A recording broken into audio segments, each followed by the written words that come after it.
dog door here.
Rudder or ailerons. It is just. Nope, it's just pitch. All the both converge like that. It is painful. Gentlemen. Howdy. How are you? I'm well. How are you? I am well as well. I've had a pretty good day so far. Nice.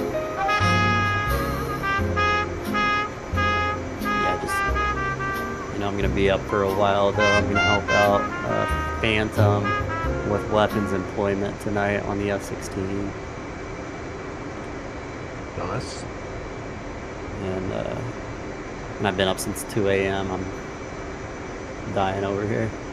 Same. I woke up at the sparrow's fart. As they say. I haven't heard that one before. I give and I give. I do my best. My grandmother coined that phrase back in the day.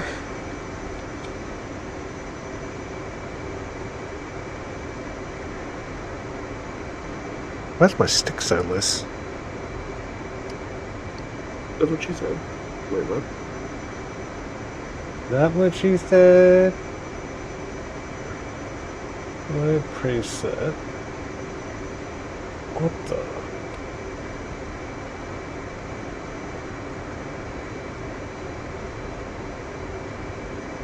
How's the hotess treating you? Hotess. Leafy. Pretty good. When we flew the other night, like Friday, that was, or Saturday for you since you're a time company. It was great. I mean,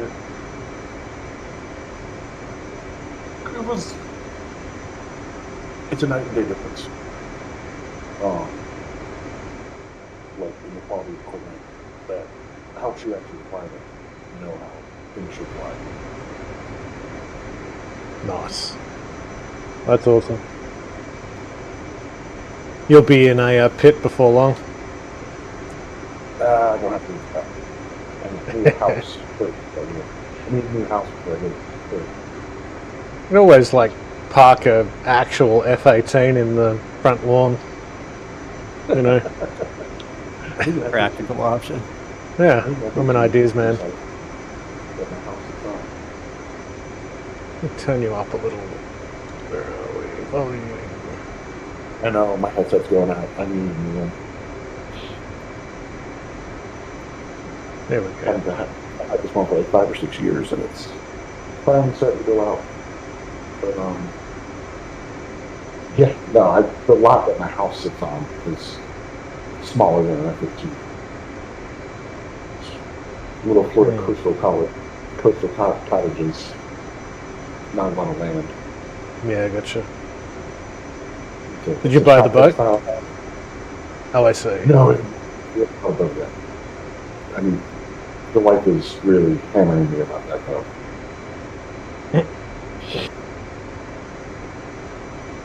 You throw money into cold hard cash straight into the ocean. Yeah.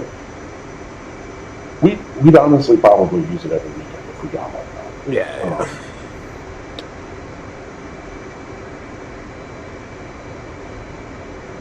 And boats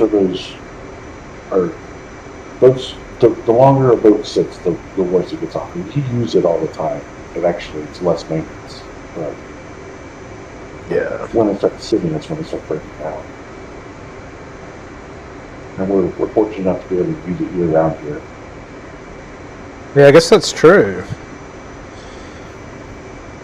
Yeah, otherwise I wouldn't consider it. Yeah. Closest I get to that is kayaks and canoes. Self-propulsion. Yeah, I mean, if we live somewhere like with like smaller rivers and things like that, that makes sense. But where we're at, right here on the Gulf, we have just a lot of big open water there. Yeah. I want to read something about great whites being more prevalent there these days. There's a couple. It's not really. I mean, I guess having 2 or 3 over never really seeing them ever is more prevalent, and by that definition. But yeah, I mean, typically great whites like cold water. The water's way too warm for great whites here, but there's been a few spotted.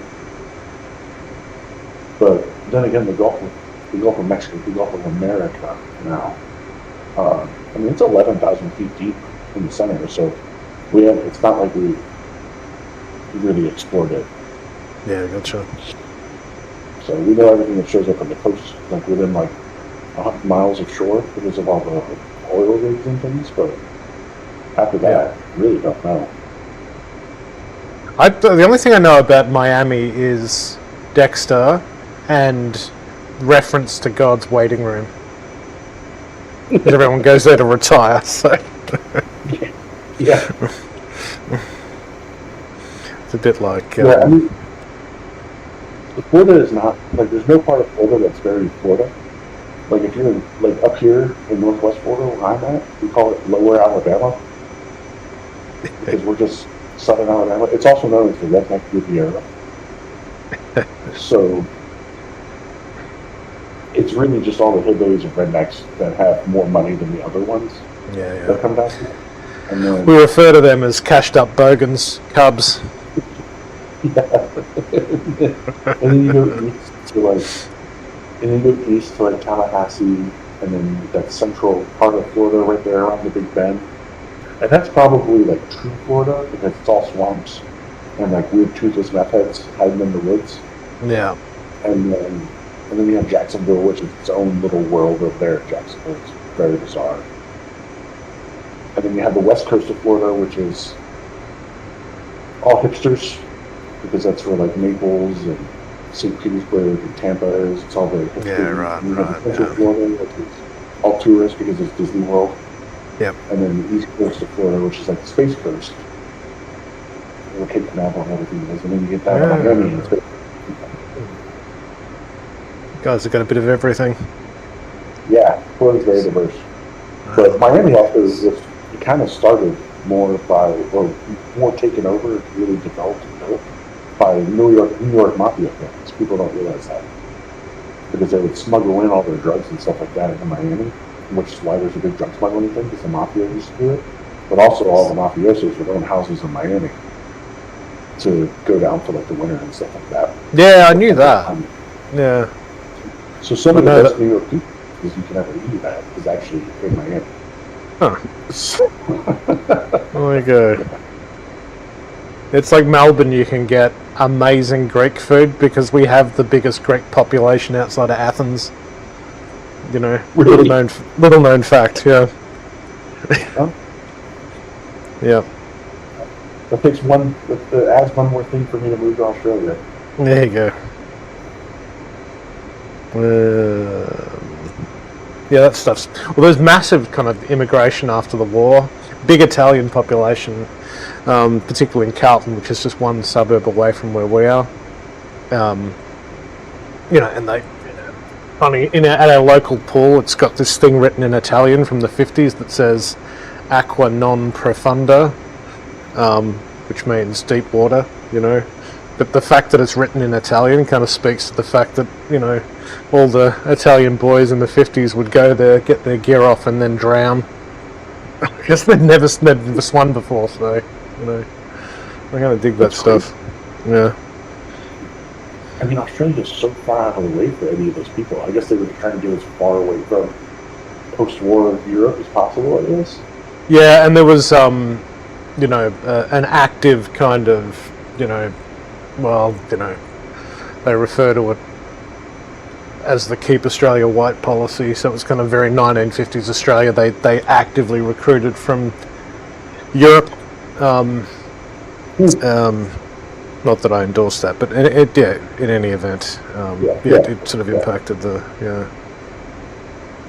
Oh, that's interesting. That's interesting history.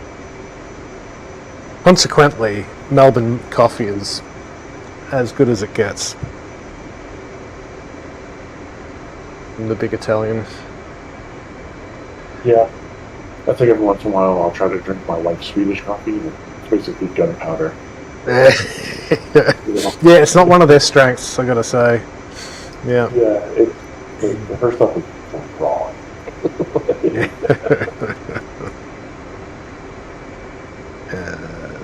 Let's see. On.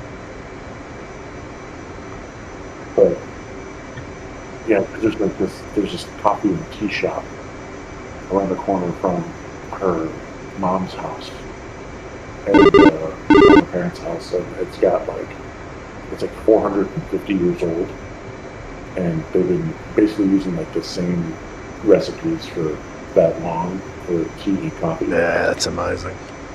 Yeah, they had this Earl Grey that is unbelievable that I always get sent over. So I've got a couple bags of Earl Grey. That's very cool. Yeah. I remember when we first started dating, and she was like, "Dude," and I was like, "Yeah, I drink tea," and, you know, so it's like we're in England, right? So she's like, "I have this Earl Grey. You want some of that?" I'm like, "Yeah." And I was like, "Oh my god, it's so good." She was telling me about the coffee shop, and she's like, "Yeah, it's like 400-something years old. Well, that's older than my whole country. What do you?" Exactly.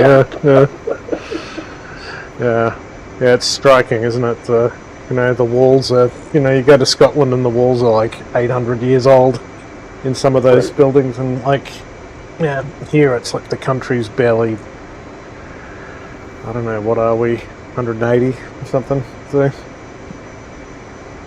Yeah, exactly. You know, and I talk about finding like super old houses here in Florida. So this one's like 110 years old. She's like, that's like moving in Sweden. Yeah, my place was built in 1880, but it's, you know, in contrast. Right. It's a baby. Because we were talking about, what was it? We were talking about the church that she went to growing up with her grandparents, and then where her grandparents are buried. The church was built in 1100. The graveyard there is started with like 1100. That's crazy. And I'm like, what? Yeah.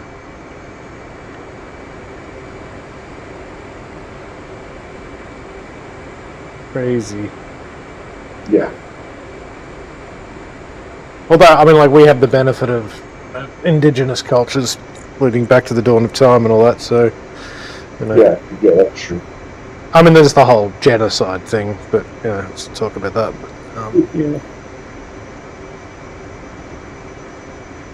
Yeah, that's. Is it still very like separation of culture there between the Aboriginals and the rest of Australia? Or do they still tend to hang out in like their little? Is it sort of because here in the States, right? Like we have like the Indian reservations, Yeah, and like like the hardcore like purist Native Americans will tend to stick to that, and they won't really venture outside of it. And it's these weird like little homogenous pockets. yeah. And it's come to think about it, I just didn't know. Like, do the Aboriginals are they like that as well?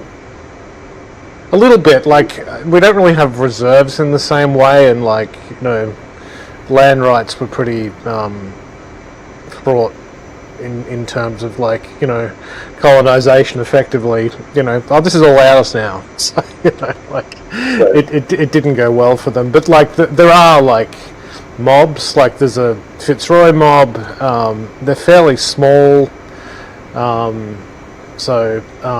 yeah, I mean, to some extent there are but they're more, if you go to the top end, there's like, Aboriginal communities, but they do it pretty tough.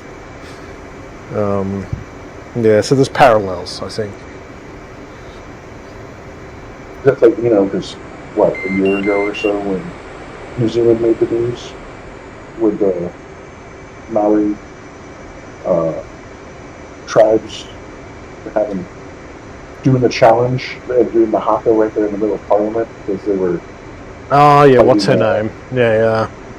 Fighting Parliament because they were trying to change their rights up and stuff like that. Yeah, well, New Zealand's kind of interesting in terms of Indigenous people because, the Maoris were and remain kind of warring tribes, not to be messed with. Like, there's the reason they make excellent gridiron players. They're built like brick shit houses, like. Yeah. So it's like I think they fared better in terms of like baseline rights, but it's great that like their culture kind of infuses Parliament still. The haka kicks ass. Yeah, that's. Seeing that, I was like watching the All Blacks play just to watch. Just for that, yeah. Yeah. What do I need to do? I need to tune the radio, don't I? What's the radio on the boat? Hanker's shell with a headache.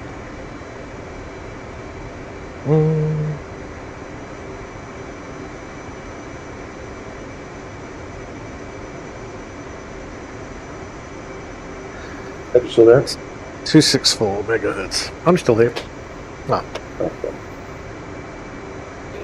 Ooh, looks like we're not going to do 232. Yeah, I forgot Free was one of the 232 guys with us, but because that would just be funny. I think he's leaning towards the 312, the checkerboards. That's a cool tale. Cool.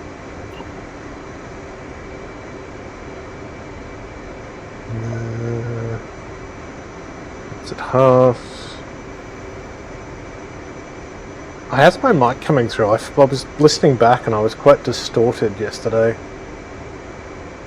Sounds good here. Sounds like you're sitting next to me. I am. I'll gently rest my hand on your knee.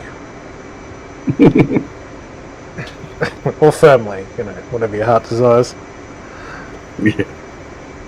So, did you watch the race yesterday? Yeah. That Oscar Piastri overtaker on the outside. Dude, that was amazing. And after it dried up, the race was boring as fuck, which sucks because I love that track. Yeah, because it's The beginning was badass. That's the Aussie driver, isn't it? Yep. Yeah, nice. He's in the lead for the World Championship right now. Yeah. I haven't really watched it. I've been a couple of times to the Melbourne Grand Prix, like that's pretty cool. But like in fact, when I worked for an insurance company, we used to get like pit walks and shit. Yeah. Cool, because they were like a major sponsor. But, Yeah, it would be, it's it would be cool to do that. Yeah. When I was a maintenance manager at the car dealership here, I joined the team like a year and a half too late for it, because Step One was one of the major sponsors for, and actually a title sponsor in like F2 and F3 for Alfa Romeo, and they were like my direct boss. Like just a year and a half before I joined the team was he got to go hang out in the pits with the Alfa Romeo team when it was Charles Leclerc and Kimi Räikkönen. Now, that's good. There. Yeah. Why is my stick so loose in the Moser all of a sudden? You have like no feedback at all. Is it the grip loose or is it the feedback loose? There's very little feedback and the grip is very, very loose. My grip comes loose all the time because it vibrates so eventually I have to keep Let me turn you up a little bit. I can put my autopilot on. I have to retighten the couplings. Okay.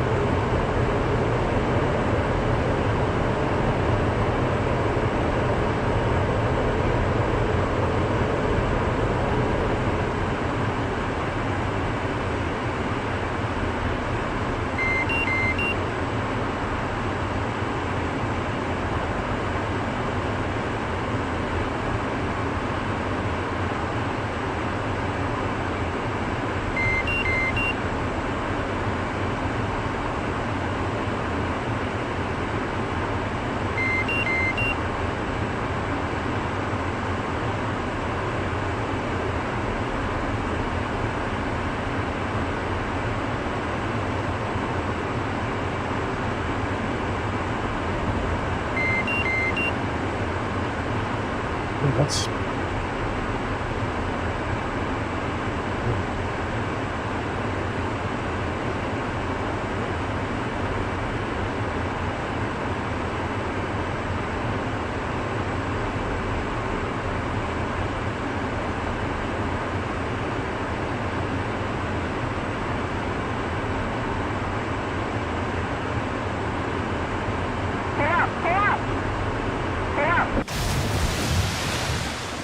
That's so weird. There's literally no pressure at all on the stick. Wonder if they changed something with the update. See, here's the other confusing thing. I don't know when I talk to other Moza users who's updated on what. Because like I'll update and then I'll fly with Jimmy and Vader for like a week. And then like one of them will be like, oh, there's a new update. And then mine won't. So I don't know that everyone's always updating at the same time to know when we're on the same software version. Okay, yeah. But this is the thing I've been bitching about is like there will be times where I will have no like telemetry. Like the stick is just loose, limp. That's what I was experiencing. I restart the stick, I restart the software, and sometimes I have to restart the computer to fix it. Yeah, I'm going to restart the software now. So frustrating. So, but it was fine yesterday. When I say updated, I mean DCS updated. I don't think Moses updated. Oh yeah, I haven't done the new DCS update. I need to look into the patch notes on that anyways and see what's in it. It was like 4 different things. I can't remember what they were. Oh, one of them had. Yeah, you might as well just look. Not even gonna try.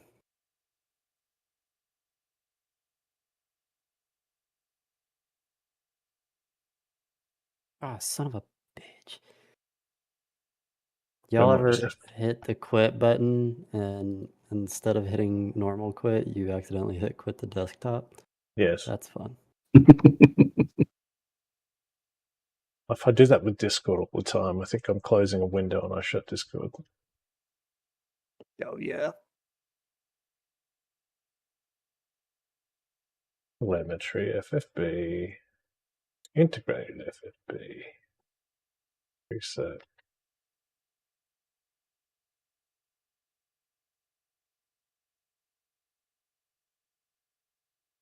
I don't want to go to Spitfire. Maybe it's because I had I might have had the Spitfire profile loaded rather than the F-18. That might explain why it was loose.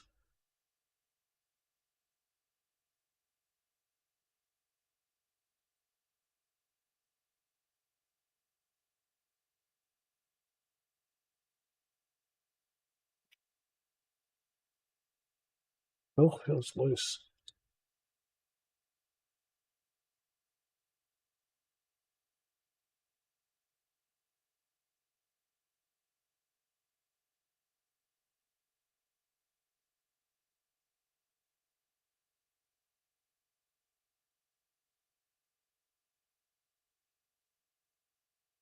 Have you tried the landing on the boat since you got the stick, Fifi?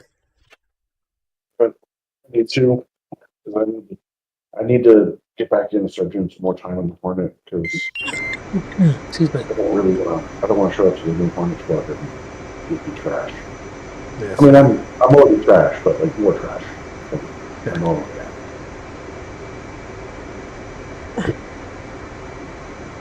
That feels better.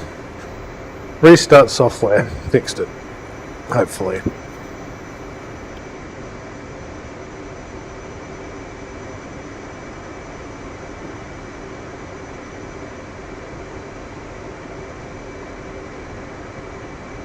Is everybody flying? Or are we just hanging? No, I'm just hanging. I was helping. Other stuff. Yeah. I'm getting ready to go get Carol up from her nap and then start looking at dinner. Dinner. I just had breakfast. Right, because you're in the future. That's right. I had future breakfast. Comes with laser beams. The quantum singularity is here. My DeLorean is parked out the front. Oh man, I'm so excited because I actually found Back to the Future 3 on Disney Plus. We watched that the other day. I'm trying to get my partner to watch Back to the Future. I subjected her to 1. But yeah. Is 3 the one in the West? Yes. Safer. Yeah. That's the last one. Huge Back to the Future fan here. Same. My favorite thing is how they use the same gag in all the movies, though. Like, you know, like one of his relatives always ends up in a pile of manure. Yeah. There's so many subtle, great things in all of them, but like in the first one, did you notice the sign at the mall?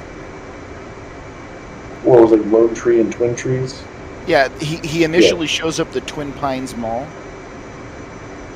and then when he goes back in time in the parking lot, the car crashes through one of 2 pine trees and then into the barn, and then when he goes back to the future and shows back up, it's the Lone Pine Mall. Yep. And the sign has changed. Oh yeah, I have noticed that. Yeah.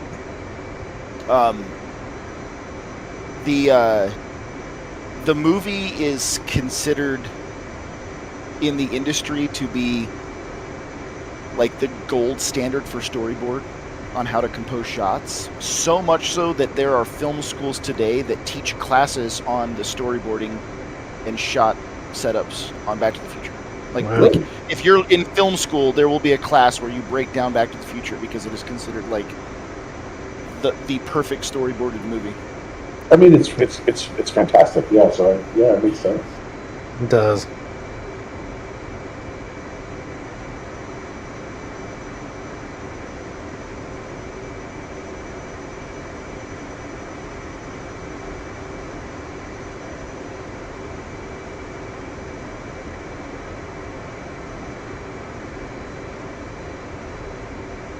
Oh, it does.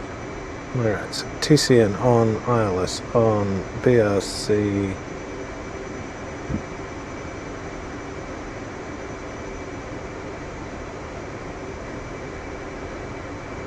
U6, 8, enter.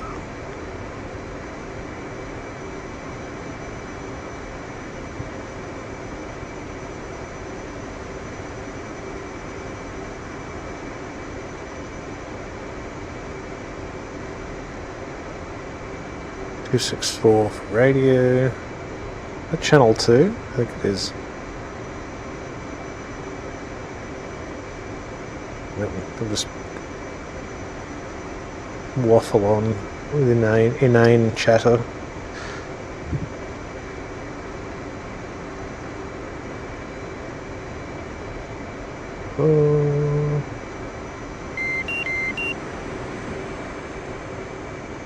And I might have to watch Happy Gilmore this week too. That's a classic. Well, Happy Gilmore 2 is out, right? And apparently Eminem played like the heckler guy's son, from what I understand. I've heard it's an amazing movie. I heard it was absolutely fantastic. Because I think they did like a bunch of like callbacks to like modern golf things that have happened, but I try not to like let it get ruined.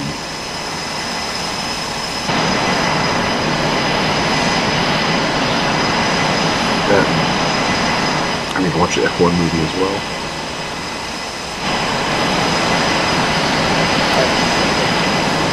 Yeah, I'm probably just gonna wait till it comes out, and then I'll watch it. We just swapped over, like, because we had Hulu for the longest time. I was paying like $95 a month for Hulu Plus, so we can watch all the F1 races on the ESPN Plus. But it was the worst broadcasting quality ever because it would like freeze for like 20 seconds every 2 minutes. And so we finally I finally killed that, and then went back to like regular Hulu for like $15 a month, and then got F1 TV. It's like $130 for the year, and they stream like 4K, and they have an app and everything like that. So Nice. probably be a little bit better. The only thing is, I wouldn't be able to catch like the Sky Sports like Nico Rosberg grid walk, where he goes and grills Jos Verstappen on his grid walk. I don't know if you got to see that, Scud, but it's still. So I'm writing this up in hooligan style, and I need you to look at it. But I'm throwing in like just things on my mind. Maybe a little bit too, funny or maybe a little bit unless you're on stage. Much. I'm writing the prices. The winner will receive a module or terrain from both Eagle Dynamics and High Evo Hooligans. And then I wrote, nothing beats a Jet 2 holiday. That's 2 prizes for a single winner. But I don't know if people will get the reference. I don't know if I get that reference. I'm not like hip with the kids right now. Oh, you don't have to be hip with the kids. It has nothing to do with young kids. It's just like massively funny. I think it'll be just fine. I think for anybody who's up and up on the social media side, it'll catch.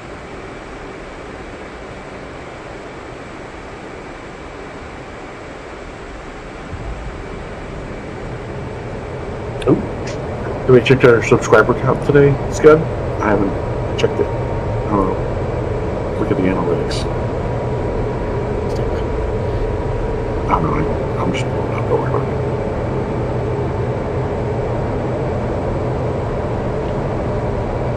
So here's what I wrote, and then I'll send you the file so you can see the way it's written. Because I don't know if it's kind of more written out like bullet, even though they said like an article. This is also what's on the website when you sign up. Actually, I'm going to update it right now because this is even more better than what I originally did. 2,555 subscribers. Oh yeah, we're kicking ass. Nice, that's amazing. I just want to see if there's any freaking Indian porn sites for the.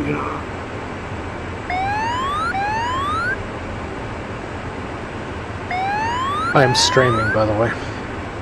Oh, sorry. That's all right. word to the wise. Yep.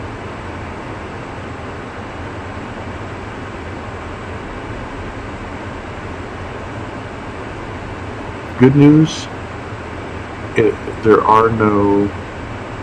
It's not coming from any sort of weird, unbeknownst to sites for the 27,000 views that we got on the other on that other video.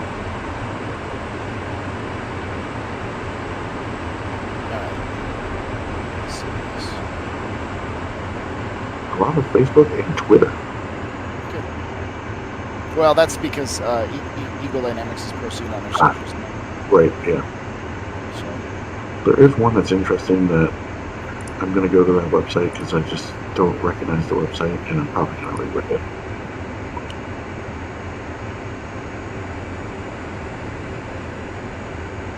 Is it 300 in the stack or 250 knots? It's best. You're yeah, talking about in the back of the carrier. It's best endurance, right? well, now it's best endurance, but that speed varies. So, Right. because we're not actually hanging out in the stack for a long time, it's been kind of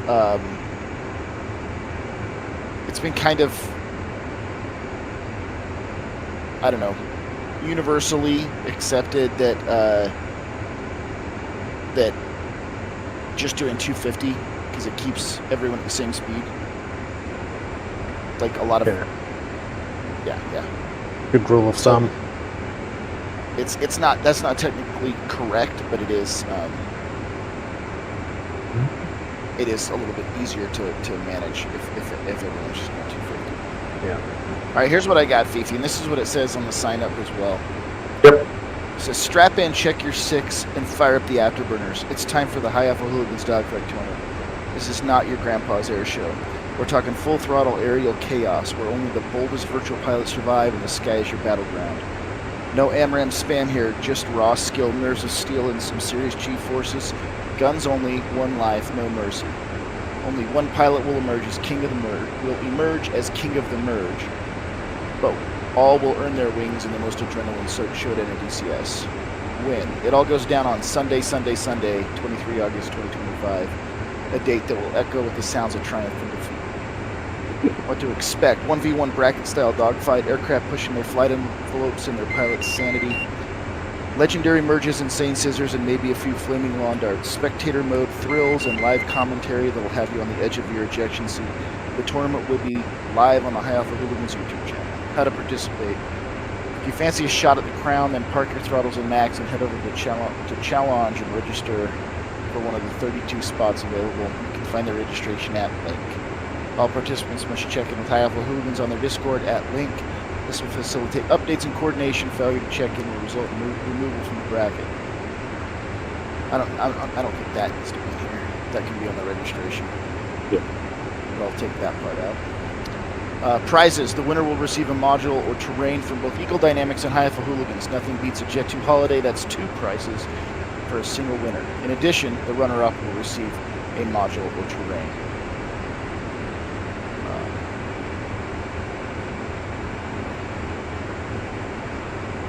How to watch. Lurkers and voyeurs can head over to the High Alpha Hooligans YouTube channel or head over to the Discord for updates. Whether you're flying, watching, or trash talking in the ready room, the High Alpha Hooligans tournament is where legends are made and egos get vaporized. I like it. That's what I've got. Now, let's put on this time.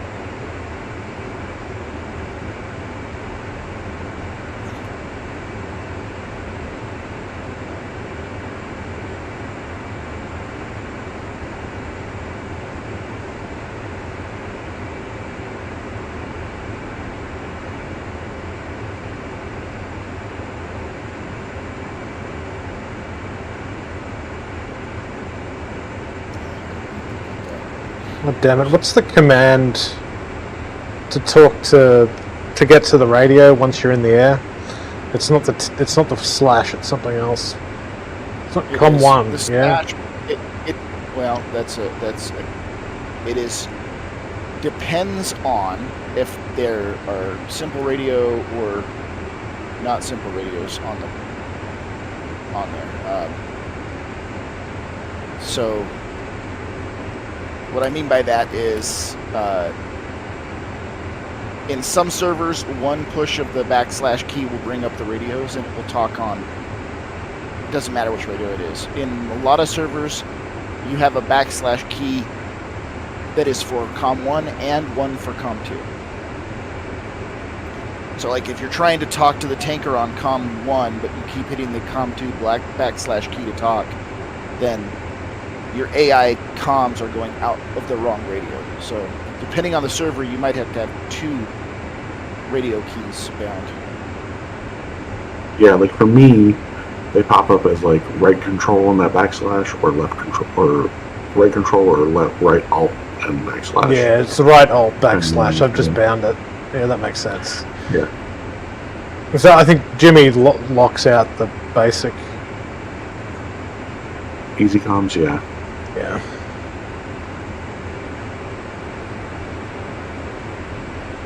Alright, so previous menu, ATC, boat, inbound. Marshall 169. Parking maps 101. Oh, it's good. Did you see the hotfix patch today? I haven't read it yet.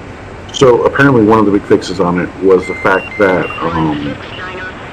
when you aren't in comms with the boat, sorry dog, you just reminded me about it, that's why. When you weren't in comms with the boat, it caused a crash to desktop when you landed. They fixed that? They fixed that. So dog crashed because he wasn't in comms. Interesting. Dog. Yeah, I saw that. Someone put a comment. One of the crew put a comment in below the snip you dropped to say the very same thing, that he was on comms and he wasn't crashing. But they've dropped an update today, so Good.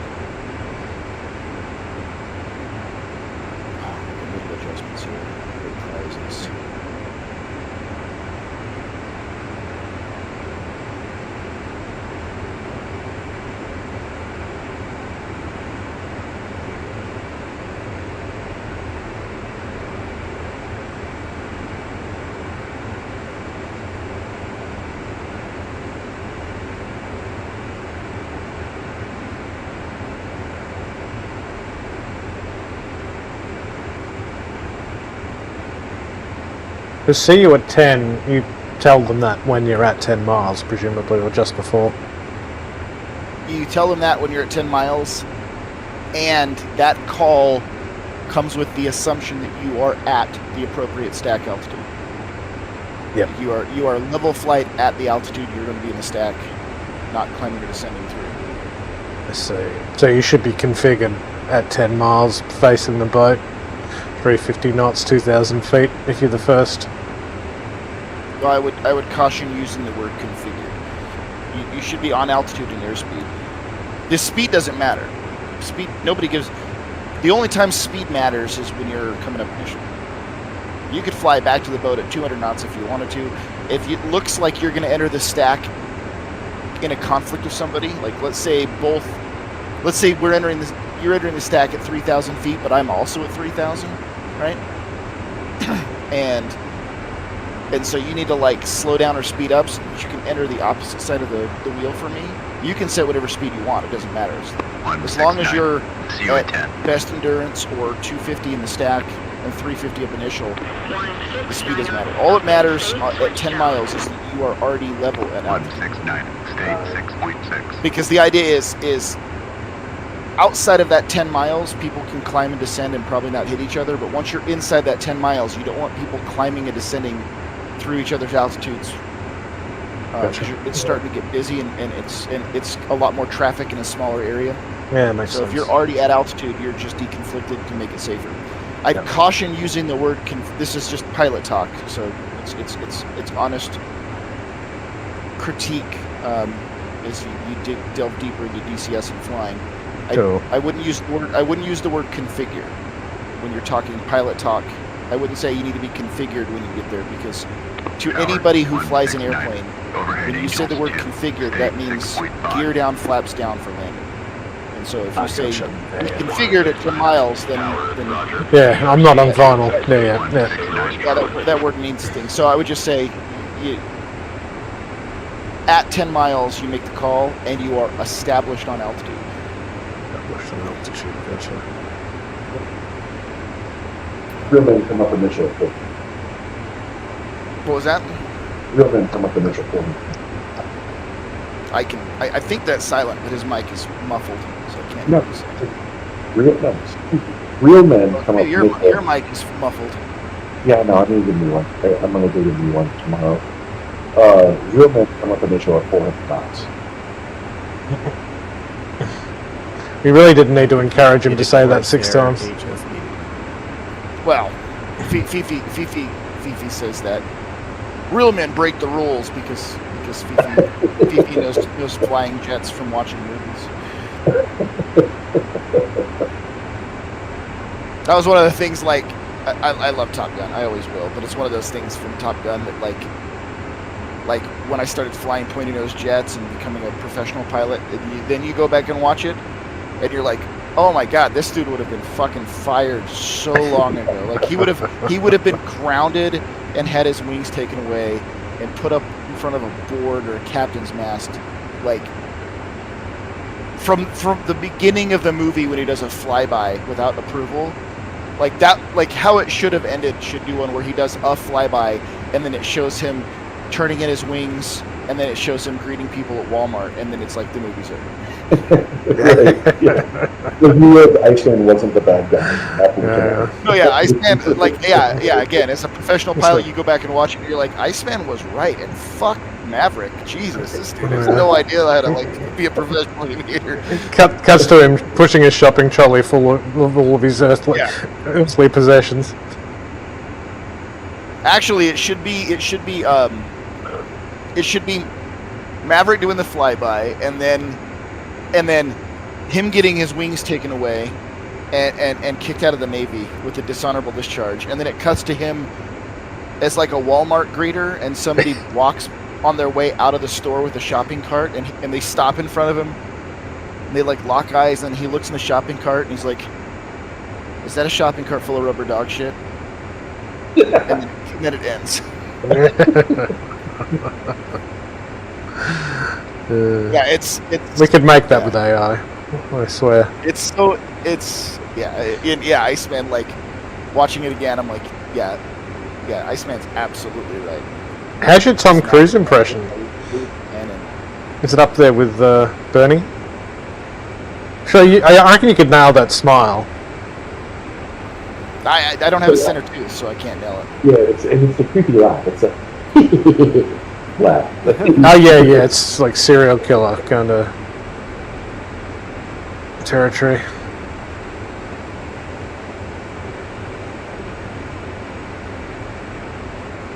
He's a pretty amazing unit, really, for his age and his output. Oh my god, yeah, his physicality is. That's because he eats the souls of everybody who joins the Church of Scientology. Yeah, that's true. Eats on the younger mortals.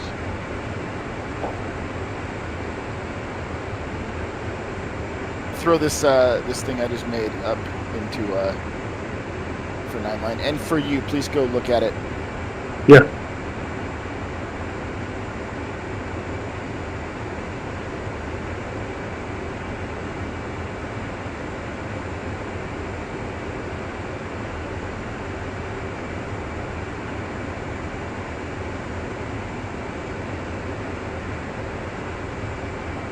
Mm-hmm.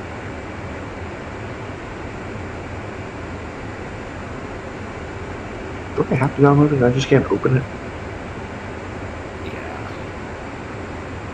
That's fine. everything's fine. It's got so many viruses on the internet. Huh. Yep.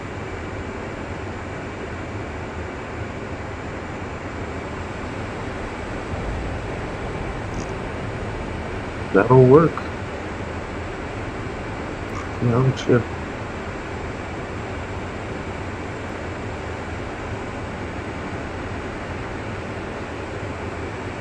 The king of the merge. That's really good. That's catchy.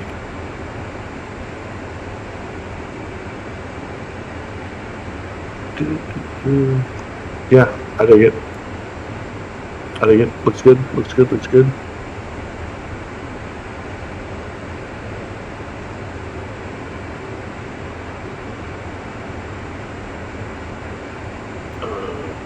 I'll tell you what I might do.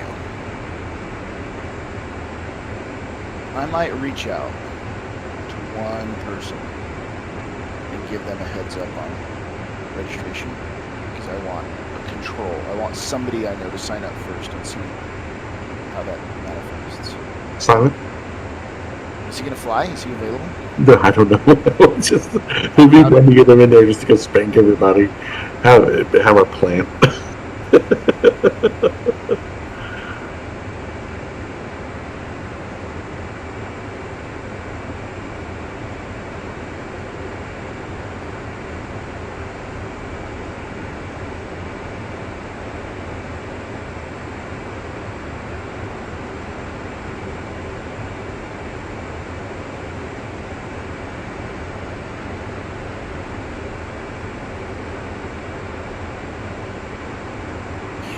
That's good. I did what I needed to do, which was make that and then lower the prices of my tickets for the Oasis concert in London in a few days since we can't make it. I'm trying to resell them. There's a shit ton of money on those tickets. Well, my brother might be up for that. He's in London. Well, they want to go to the concert on 2 August at Wembley. What are you asking?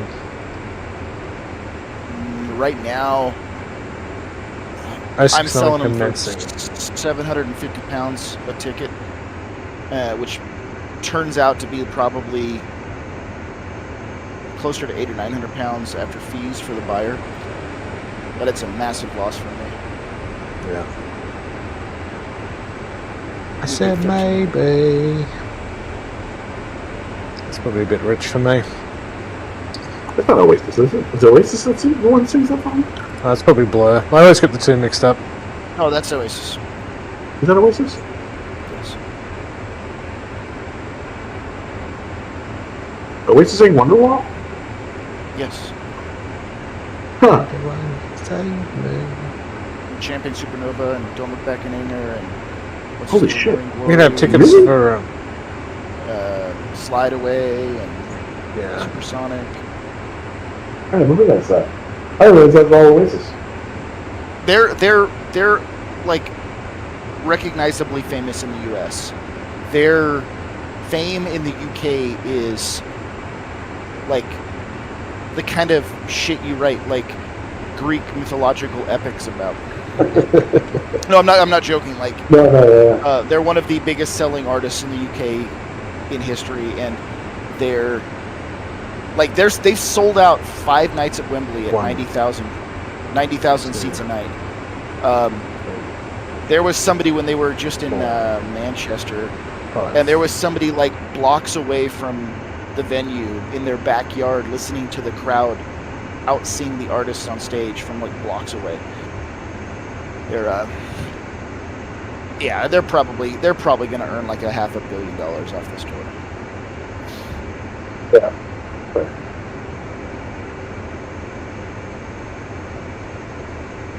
Man, I'm crazy wide on this turn.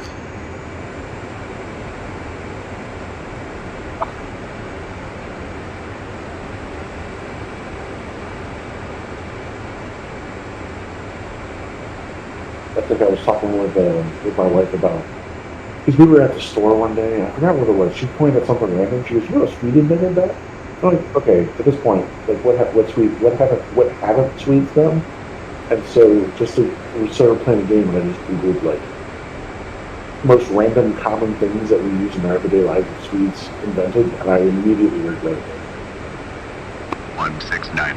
Like, Waterfall. all 5.4. the modern technologies that have been contributed through Swedish innovation is It's frustrating. It just looks at me and smiles, and I'm like, this is unbelievable.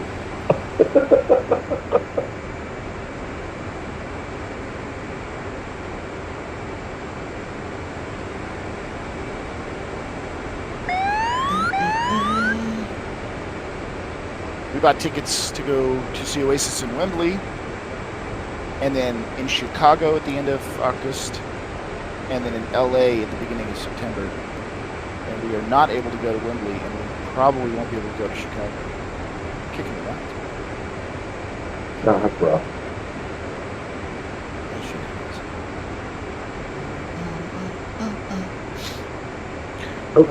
What are you doing patterns, dog?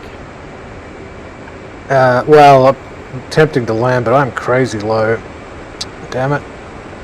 No, kiddo's finally awake. That's All an right, abort. I'll catch you guys. Bye, buddy. See ya. See ya. Pull up your Twitch stream there.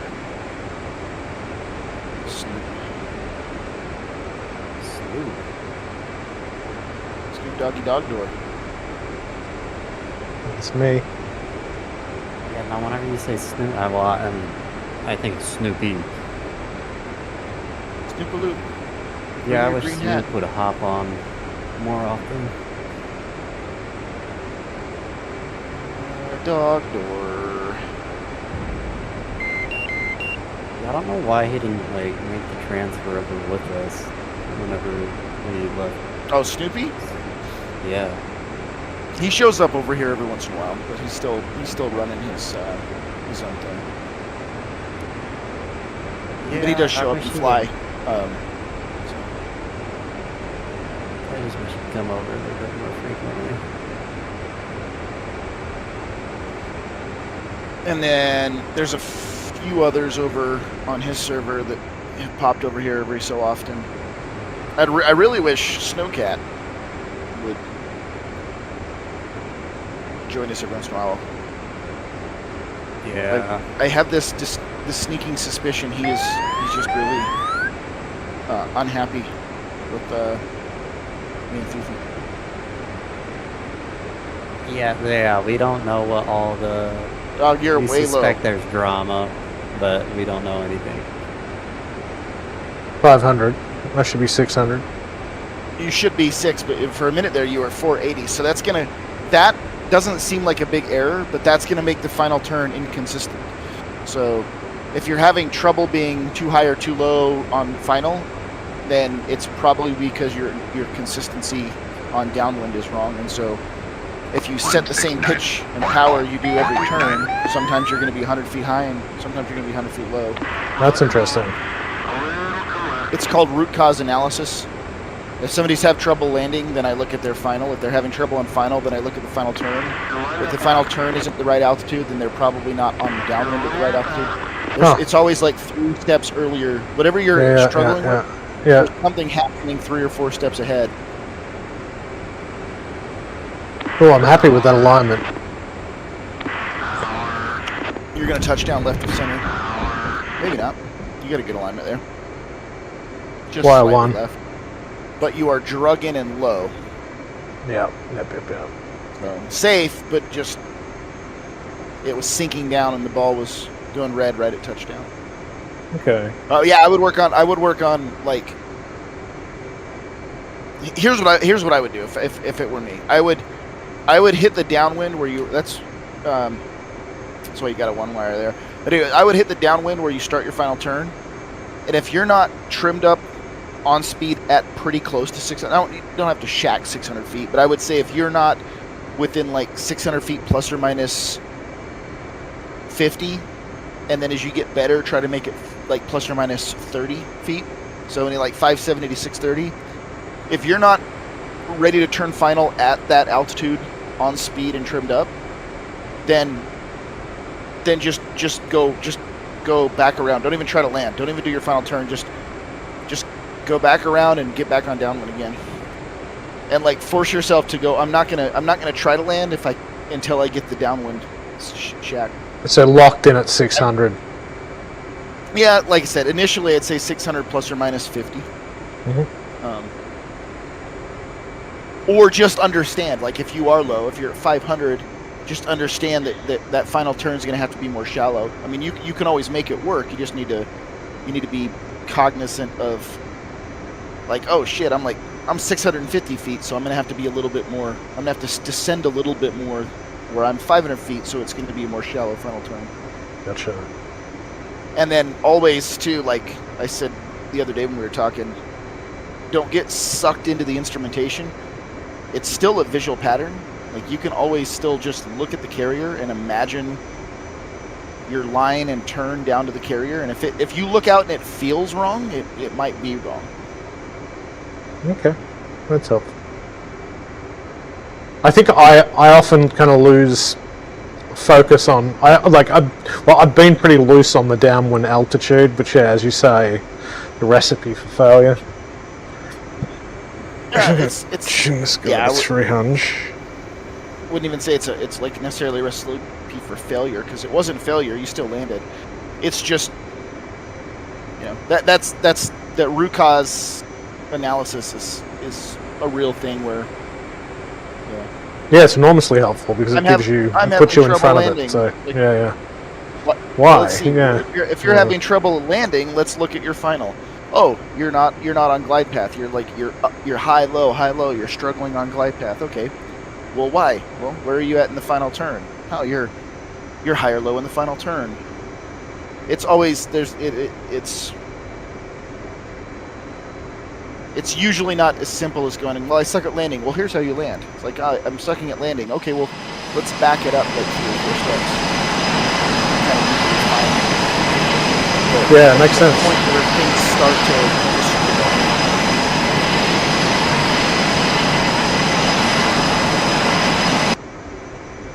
watch it change colors to orange. Yeah, I like doing this part from this position. You really have to give her a bit of juice to push her onto the catapult. You know the holdbacks are color-coded for aircraft weight? Is that right? Yeah, it changed color from yellow to orange when you hooked it up, but they have different colors, and those colors are pre-tension for a specific amount of force. So each color breaks tension at a different force, and then they do the math and figure out like how much force is required based on the aircraft weight. So they'll based on how much you weigh. Like if you're really, really heavy, you probably need a lot more force on the catapult before it lets you go. And if you're lightweight, it can break a little sooner because you don't need as much force to throw you as fast. And it's literally just inside the orange cylinder is just a mechanism that at a specific amount of tension, it just lets go. Just very cool. Snaps. I'm gonna nose up here. What do you mean nose up? You have a lot of. Oh, I didn't set trim. I just lazy. Oh, that's why you're gonna almost hit the water. Holy shit. Always set trim. Lazy. Set trim, you can fix that.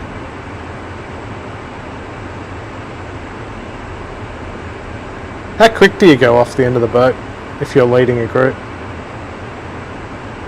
What do you mean? So, like we did yesterday with Jimmy, when you take off, what speed do you set to? On like for everyone to form on you. So okay, alright, 250 to 300. No, 300. 300 knots, 500 feet is case 1 standard.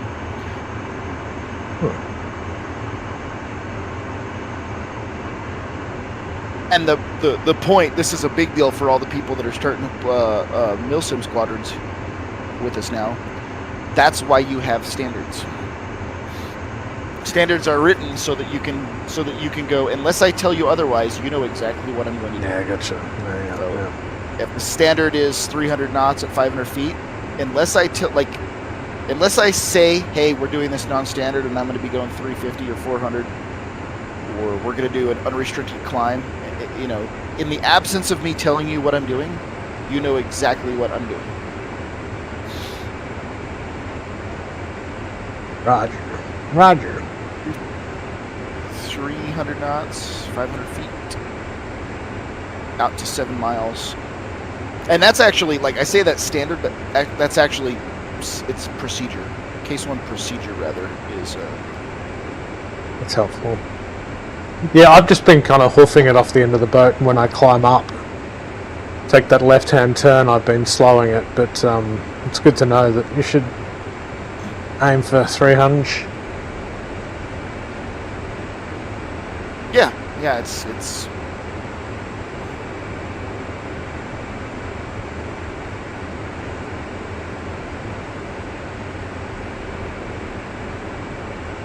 In just casual flying, it's not a big deal, but with the milsim flying or like in real life flying, it's a huge deal. Yeah. I think I'll sign up for the Hornets, actually. I think you're at a point now where you're ready to do that. But yeah, in the milsim stuff, it's a huge deal to like whoever's running the squadrons needs to establish a document for standards, and you need to enforce it. Like when people aren't flying the standards, and that's where people get butthurt about milsim squadrons. You're not flying it by the way we're telling you to. Well, it's just a video game. Well, yeah, but you're simulating milsim. Yeah. So What like, part of milsim don't you understand? Yeah. Yeah, so that means you adhere to the standards unless there's a reason not to, and you do see that when it matures, when you have a whole bunch of airplanes flying together and they're all on the same page because they all study the same standards. Yeah. Shit comes together really clean.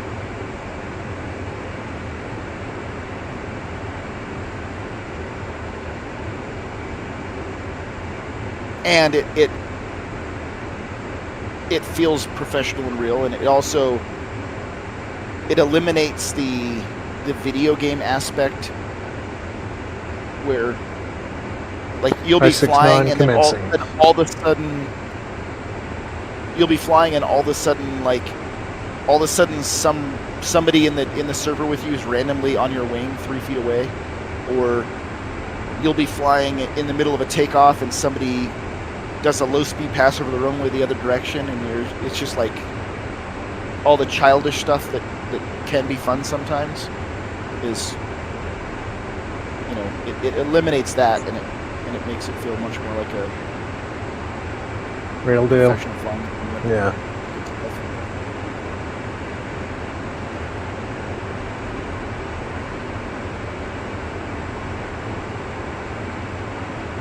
Cheap viewers on stream, dude, dog. I know, right? I'm excited. I'm headed straight there, and it's 900 past the boat. 350 knots, 900. I'm going too quick and I'm too low. 800 feet. Why do I keep forgetting that? Knots. Right. And the speed and altitude only, the sooner you get there, the better. But it only matters as you pass the boat. So, be at 350 knots at 800 feet passing the boat. But the sooner you can establish altitude and airspeed, the easier it is for your wingman to hang on, as you saw yesterday. Yeah, I gotcha. If I were jockeying the throttle a bunch and climbing descending, you don't have to count. It's 1 mile past the carrier, so just look at your tech end. Yeah, that's what I mean. 1 mile. 1 mile for lead, and then it's timed after that. So at 1.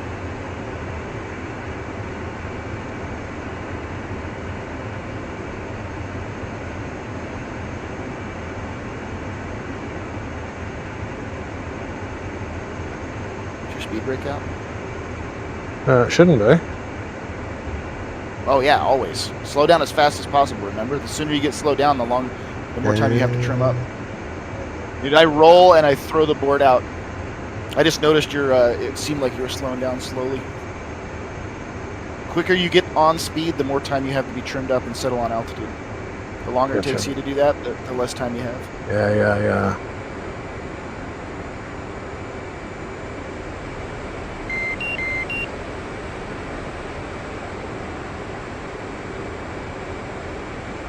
So you're too low. 510. Well, no, you're low and descending because your flight path vector is still in the dirt. So you need to trim that nose up as you slow down. Keep that flight path vector on the horizon because you're now 500 Yeah, so just more shallow turn if you're at 500.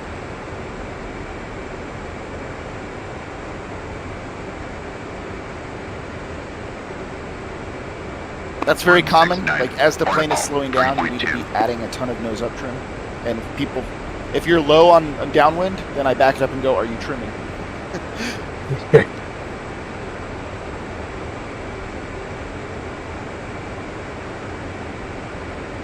I'll say though, all that being said, this looks much better. Let's see where that ILS needle puts you.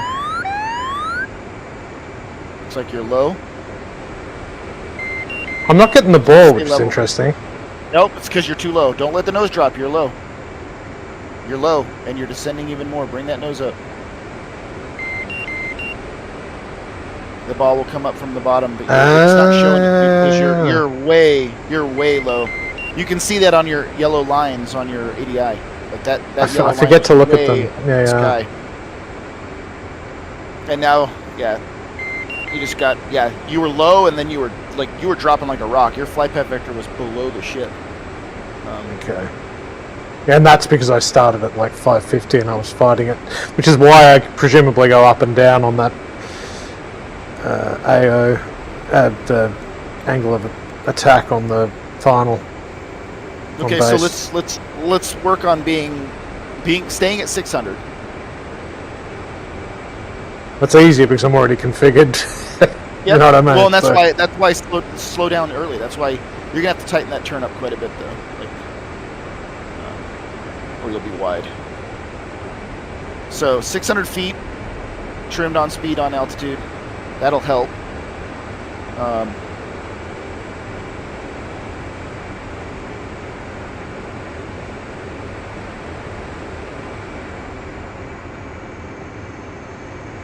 Low. So just add a little power, get that flight path vector just a little above the horizon, not a ton. Don't overpower it, just little power changes. That's looking really good. When you roll into your turn, you see the rudder and the wingtip on your little flight path vector? Yep. Put those just under the horizon. So they're above the horizon, so bring the power slowly back until they're just under. You want the wingtip and the rudder a little more lower, a little lower. Don't even use the pitch, just use power. Bring the power back just a little bit more. You want, just under the horizon like that, and then halfway around the turn, you should be about 450 feet, roughly, not exactly. Get high. So you're fine. No, maybe not. It depends on your down. Now look at your needles. You're right on. Look at your ball. Yep. Your ADI. You're right on. You're getting a little high because the ball's dropping, or the needles are dropping. And if you can keep those needles in your cross check, look at where you're at now. You're rolling out much closer to being on glide path. So being on altitude and then assessing halfway through the final turn with your ILS is going to be a huge. Yeah, that's much better.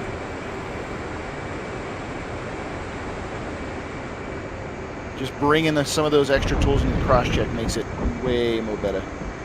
Way more better, brother. Look at that. Ball all the way to the touchdown. Probably a 3 or 4 wire. Is that a 3? 4. 4.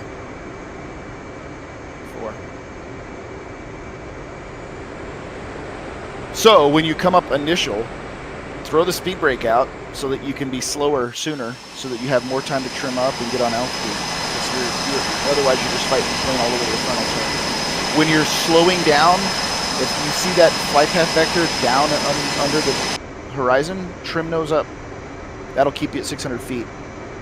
And then, when you're that pitch, putting the rudder and the wingtip kind of just below the horizon. Oh, that's enormously helpful. Yeah, that configured me like those little, Just think of it as gates. Like when you start your final turn, you need to be at a gate of pretty close to 600 feet, and who was that just flew over you across the pattern? Have a look. That's exactly what Milsim will get rid of. That's exactly what I was talking about earlier. Is that stuff? Kiddo. So think of it as gates. Like my gate before I start the final turn is to be on speed and on altitude. And then there's a gate. My next gate is halfway around the final turn. When I'm halfway around the final turn, I want to be around 450 to 500 feet. And then the next gate is about 2/3 of the way through the turn. I look at my yellow needles and just keep pacing it as... Yeah, right. Thank you for the follow, Kid Snore. I appreciate it. Yeah. Yeah, no, it's amazing what a difference it makes, that kind of finite advice you give, like those little pointers. It just starts to bring it all home. I'm going to turn on my... Eagle is exactly what I was talking about. In the milsim, you won't be on the carrier doing Hornet shit and have an Eagle fly through your pattern at fucking 700 knots. Yeah. The childish games go away. Why don't my chat turn on? What the hell is going on?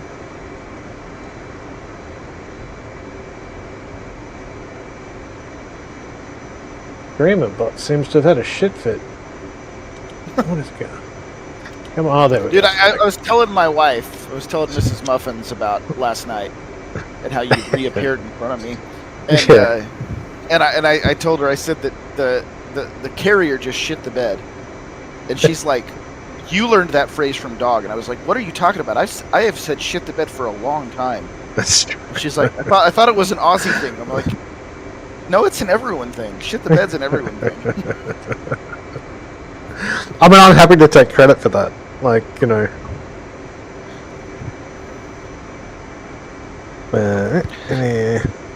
Thank you for the follow, Lithuanian You're underscore. doing, like, It's another Stream follow. Elements said, "Thank you You're for doing following Lithuanian really, Rock." like, Thank from you, where Lithuanian we Rock. started when we got you the Hornet To now. to where you're at now, like where we're just fine tuning slight minor errors on a case 1 procedure, it's badass. Alright. It feels good. I mean, the Moser makes a world of difference too. Remember to set trim too. Oh yeah.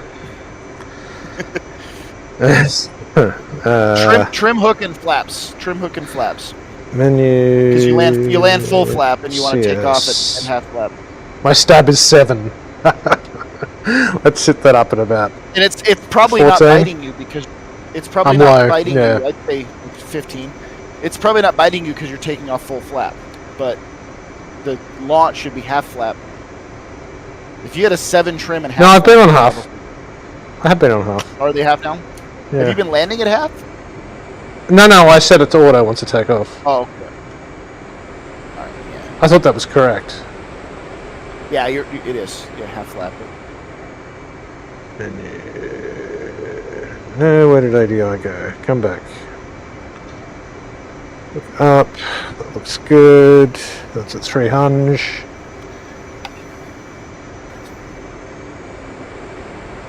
Yeah, I don't really use the yellow lines yet. I don't know to look at them because I'm so like busy looking out the window, you know, like. Well, if you start thinking of them as gates, though, right? Yeah. 600 feet at the base turn, and then halfway around at like 450 to 500, and then right after you go, like you're like, because like they say 450 feet halfway around, and you were like 500, so you're like, I'm a little low. Well, right about the time you said I'm a little low, it's like, wait a second, and then the needles popped up. So like, just leapfrog it one step at a time. I'm not trying to land on the carrier. I'm just trying to be up 450 to 500 feet halfway. And as soon as you hit that, the next gate is yellow lines on the ADI, and then the next gate is rollout on final. Just leapfrog it one gate to the next.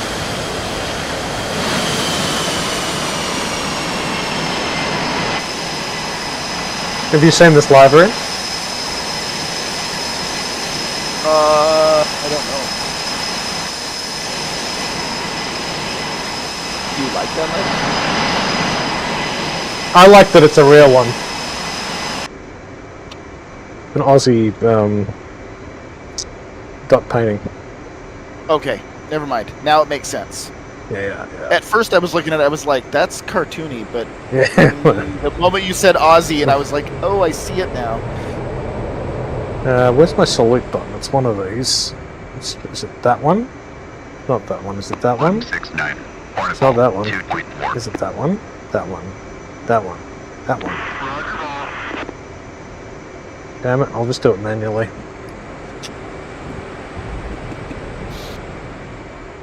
Ground crew. Salute.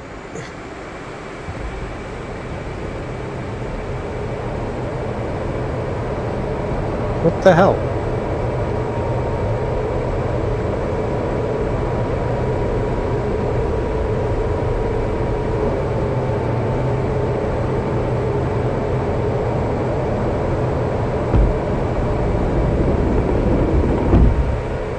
Oh, that nosed up like a motherfucker.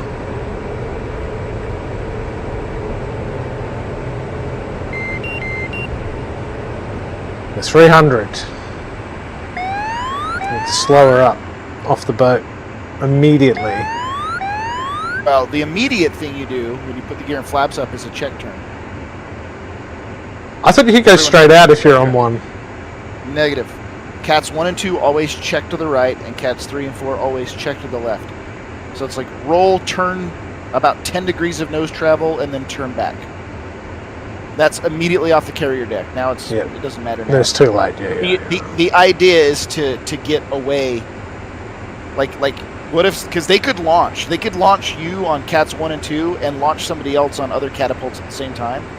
And so that's just initial smack into each other. Yeah.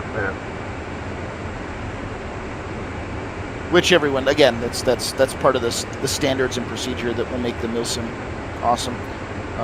And then you'll see it. You'll see somebody do it. It was, I think, Glue. I was on cat 3, and Glue thought on the front cats, like the right goes right and the left goes left. They both go to the right. The 2 right cats go right, and the 2 left cats go left. But he had misread it. So I was launching at the same time as him, and he did a check turn in front of me. And man, I think we were probably like 20, 30 feet from colliding. Yeah, wow. That's not optimal.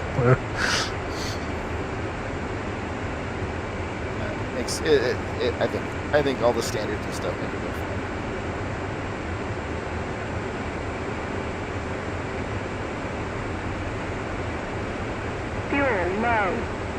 Fuel low. How low? Oh, very low. Alright, we're going in early, boys. We're going to commence.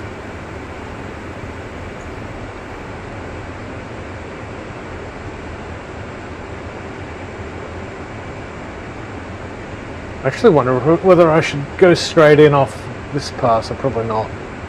I'll just commence. What do you mean straight in? Well, whether I should start to drop down to 600 feet and try and put it on the boat now. I wouldn't. If you were going to do that, I just would have left the gear and flaps down and climbed to 600 and turn on down. Yeah, right. Now that you're already out here, just practice the normal procedure and reinforce the habit patterns. Yeah. Well, I can commence once I hit 2,000, presumably. Yeah. Well, and if you use comms, like if you use the AI comms and talk to them, they'll tell you signals Charlie, but you don't have to.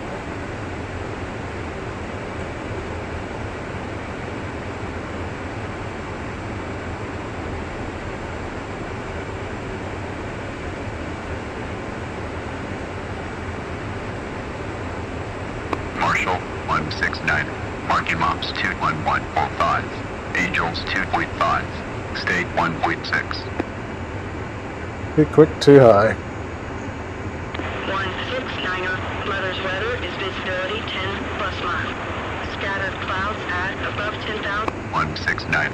See you at 10. 069 commencing. Report see me at 10. Tower 169. Overhead Angels 2. State 1.6. 169er. Tower, roger. BRC 268. Signal is Charlie. I find it's better to slightly elongate my downwind when I'm configuring, because I'm often coming up on the boat too quick and I don't get my 800 and 350 right. Does that make sense? But as long as you're there at passing the ship. Yeah. But I mean, as you fly it, you'll start to get a feel for how much to descend and how much throttle. The auto throttle's crucial. As soon as you hit 350, click that button so that you don't have to worry about throttle. Wow. Like you're already at 365 now. 370 and climbing. Yeah. No, I've not bothered with the throttle. I need to bind that, dude, actually. I'm kind of searching for the T key every time I do this. Oh, dude, that's absolutely a HOTAS button.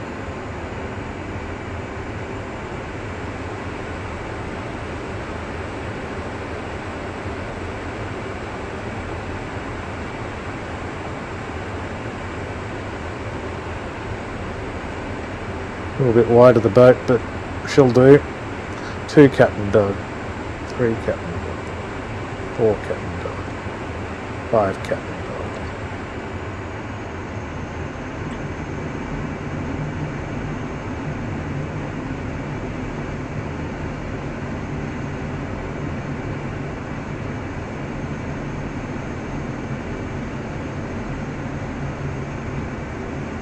I see that feels much better.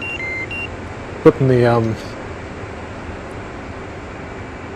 air brake out helps. Did you brake at 1 mile? I heard you counting. Yeah, I did. I didn't even look. I just did the count. I'm so used to doing that. So Yeah, the count is for subsequent wingman, but it should be 1 mile off the bow. okay. Okay. As the plane high. slows down, trim the nose up so you don't descend. You do need to descend about 100 feet, but don't let it drop into the ocean like that. Keep that nose trim up, trim up, trim up. Add power, because the whole plane is descending. Yeah, I'm running a slight lag on your. Remember the Okay. twitch.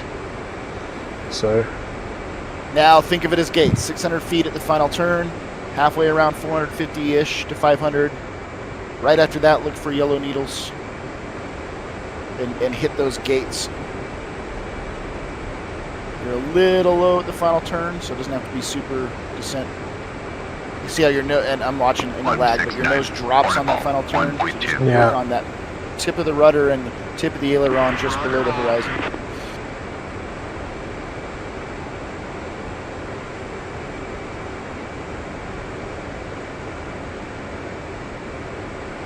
Looking for halfway around, a little over 500 feet. Needles come up right about past the halfway point. You also have the needles on the HUD as well.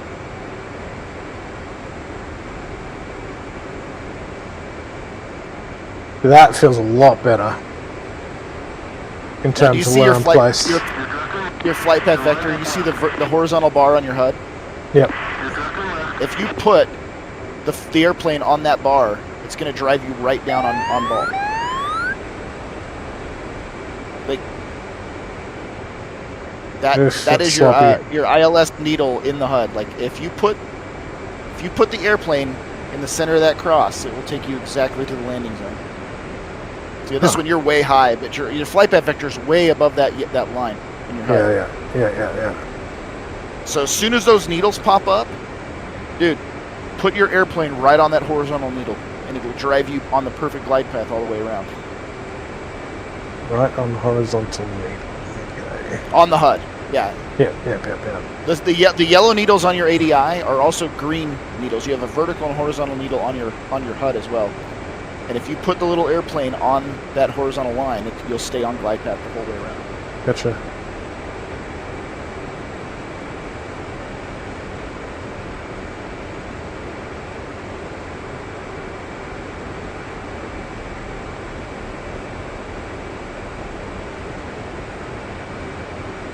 It's feeling a bit more controlled than my usual shenanigans. I'm going to put her down and probably wrap it after this. That's 560.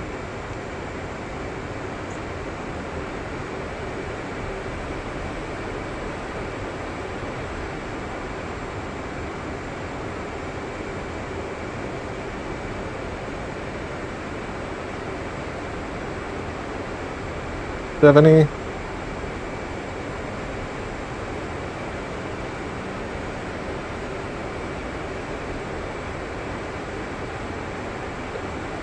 Oh, lost it.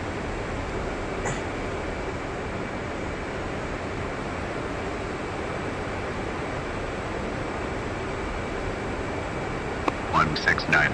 Portable 0.8. Come on, stabilize, stabilize. Oh, I see what you mean by the line. So I just chase that line, put the bird on the line. Right there, the horizontal line popped up.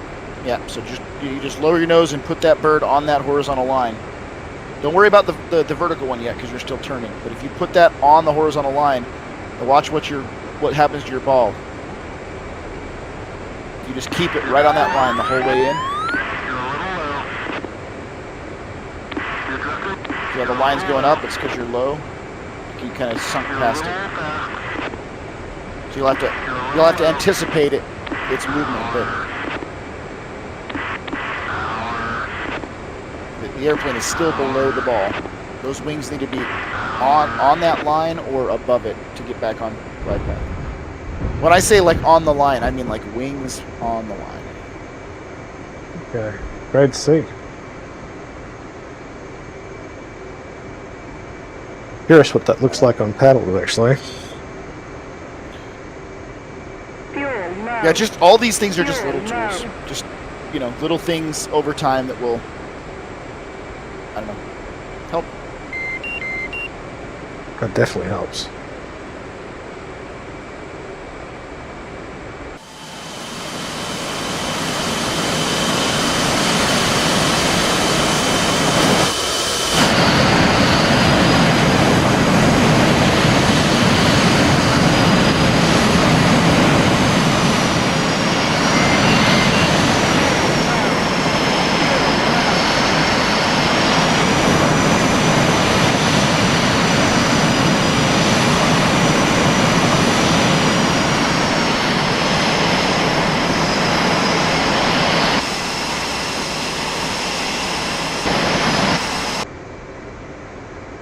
Cool. Well, if you're watching on YouTube, thanks for joining. If you followed on Twitch, thank you for following. Scud, thanks for the tutorial as always. Hell yeah.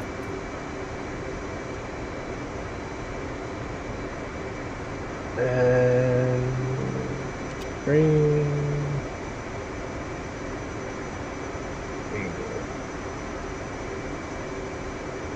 This action, this action.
Chaos renamed the group. The 56 Operations Group established via Fayhoit 2 strike squadrons loop. The via Fayhoit 2 flies FA-18C Hornets. In 56 Operations modern aircraft asset. F-16 Vipers, Warthogs, A-64D popular platforms, hero jets we see. F-18 Hornets screaming through the skies. The Oregon battle, our trusted allies. Pew pew pew, it's the 56 OG. In the skies we fly and strike so free. Jets of DCS, we're a machine. 56 Operations Group, living the dream. Chaos founded Warbox 3 years ago. Now we're a virtual group, watch us grow. From Caucasus to Syria, Persian Gulf deploy. Trading in missions for all to enjoy. Lusky's the rotor pro, Arctic's A-10 domain. Chaos rules the Vipers, never in vain. Everyone in 1-2, Hornet strike elite. Lusky's high score, Arctic breaks the heat. Release their submission. Pew pew pew, it's the 56 OG. In the skies we fly and strike so free. Jets of DCS, we're a machine. 56 operations group, living the dream. Hardcore 56 operations group, no game. We established via V-120 jet strike squadron's name. DCS warriors, we fly with pride. In virtual skies, our might amplified. 18 Hornets, screaming through the skies. Rallying in battle, our trusted allies. And 16 Vipers, with lightning in their veins. DCS legends soaring through terrain. Scud and glue, real deal aviators. Professional instructor, pilots, creators. Skies are our playground, mission ready we stand. Strike hard, strike fast, conquer every command. Pew pew pew pew, it's the 56 OG.